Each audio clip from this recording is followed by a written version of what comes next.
That's right, it's a duck.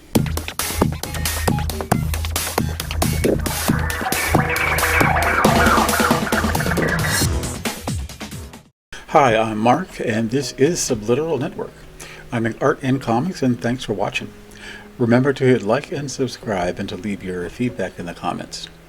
Now, I post art daily 5 days a week on Instagram, Facebook, and Twitter, and this is a roundup of that work in case you missed it, with a little more detailed description added.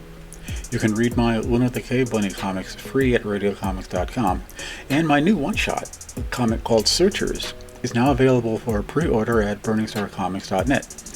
Please visit my Patreon page if you'd like to support my work. All these links are in my description and bio, and please watch till the end so you don't miss anything. Now, this was just a very informal sketch that I started on a piece of scrap paper, and it was only about, I only drew about half of it. And so I kept it and I inked it, and I ended up looking at it and I didn't like it because it was, just kind of running off the edge of the paper. So here's what I did. What we used to do in the old days was take a piece of paper, tape it onto a drawing, and just continue the drawing that way. So I taped it and I drew the legs on it with the heels and everything, and I just like it a lot better now. I like it as it is, just kind of a simple Sharpie cartoon drawing. But I feel like drawing it again, slightly changing the pose a little bit, and coloring it up, kind of taking a more, just a little more sophisticated, cartoony approach to it. That's what happens a lot with these old sketches that I do. They're the germ kernel of an idea. At the time I was doing it because I was, I don't know, maybe I was spending a couple of days at work and I wasn't drawing, and I just got this idea and I wanted to get it down in a quick form. But there's something at the center of it that could work later with kind of a more, just sort of a better worked out approach. And this picture just keeps coming up, just asking for a better treatment. So it's on the short list for that to happen. So she's part of a group of characters that have been sort of bouncing around in my head since the 80s. I drew some comics, and then at this point I was kind of doing a manga-fied version of all of them. And I didn't like anyone except for how she came out. So at this point I was making a switch out of trying to draw like comics like everyone else, and kind of drawing a little more sort of in a cartoony style, which I was very much inspired by a lot of the manga artists who were just becoming popular in America at the time. And it just dawned on me that it was possible to do this.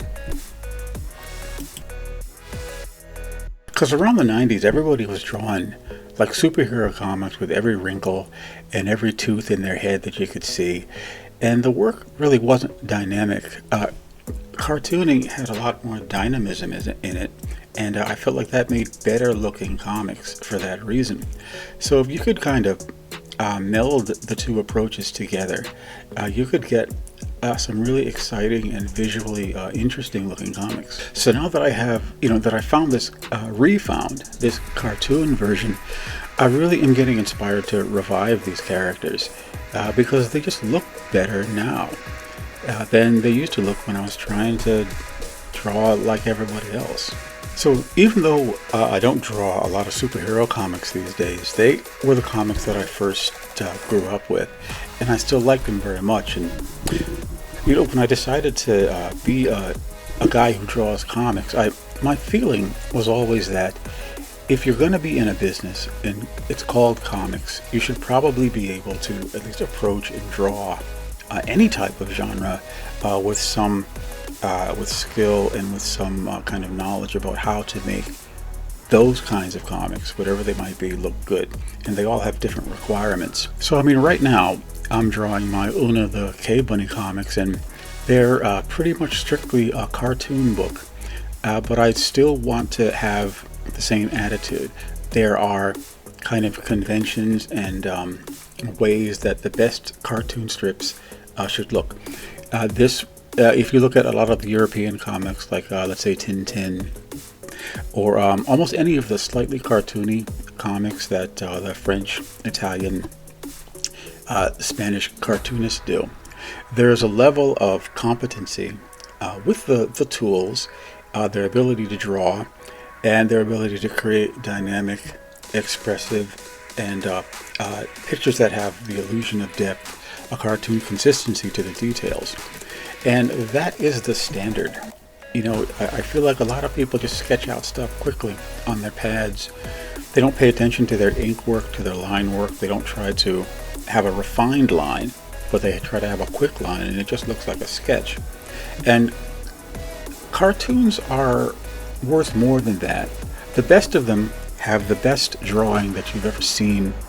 You know, there are a lot of people who like the old Scrooge McDuck comics, and they have a lot of those qualities. I can't stand Scrooge McDuck. Even as a kid, I did not like those comics. But I can look at them and recognize that they are very well drawn, and there is a great deal of skill that goes into cartooning. But even at that, when you're drawing superheroes, I really feel you have to try to be true to the scope and the feel of the comics that people generally want to buy. I mean, the purpose of an illustrator is to bring a script to life, a comic script to life. And when you're dealing with oversized, over-the-top superheroes, you know, they've got the builds of Greek gods and goddesses, and they just sort of are bigger and better than the average person. And that's what they're supposed to be. And I think that if you're not, a professional way to approach it is to go in there with that attitude. How do I gain the skills to produce competent and even very good and attractive work in a genre? These kinds of things used to be taught to an illustrator, and many of the older comic artists, guys from the Silver Age and before that, were already trained artists. They were advertising artists, they were illustrators, and they did comic books for money. They had a deep education in the arts and in illustration, and everything they did reflected that. This is a crop from a color piece that I did based on some of the characters in my Searchers comic, which you can see and buy at burningstarcomics.net. So in this comic, one of my first thoughts was, I want to put a bunch of things in there that I just really want to draw. So I figured out, you know, I got this soldier with these weapons. I've got this kind of big futuristic vehicle, and I've got like sandstorms, really, in battles and stuff. And I have these giant, horrible, mean snake women. So part of one of the problems with the story was, how do I take all these elements that I want to draw and make a story that kind of weaves them all together?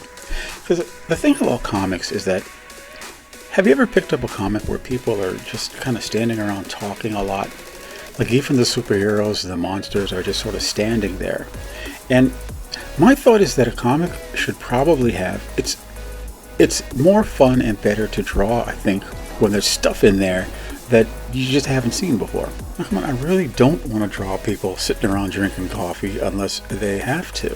But I remember back in the old Avengers comics, like back in the late 60s, early 70s, when I was reading my dad's comics, when you would see the Avengers, they would be, when they had a meeting around the big Avengers table with the A on it, there was an artist, famous, great artist named John Buscema, who, when he drew an Avengers meeting, people were like going nuts. They were shouting, they were pounding on the table, they were reaching across it and just kind of really acting out. Now, at the same time, if you read a Justice League comic, you know, around that time, Superman, Batman, Green Lantern, they were all just kind of sitting around the table, just primly. They had their hands on the table, they were sitting in the chairs, and they were talking.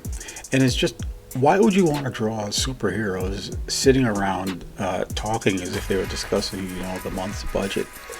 I hated that. And I always liked a more dynamic comic. And when I started drawing comics, it took me a long time to realize that you don't have to draw dull comics, and you shouldn't, because it's boring.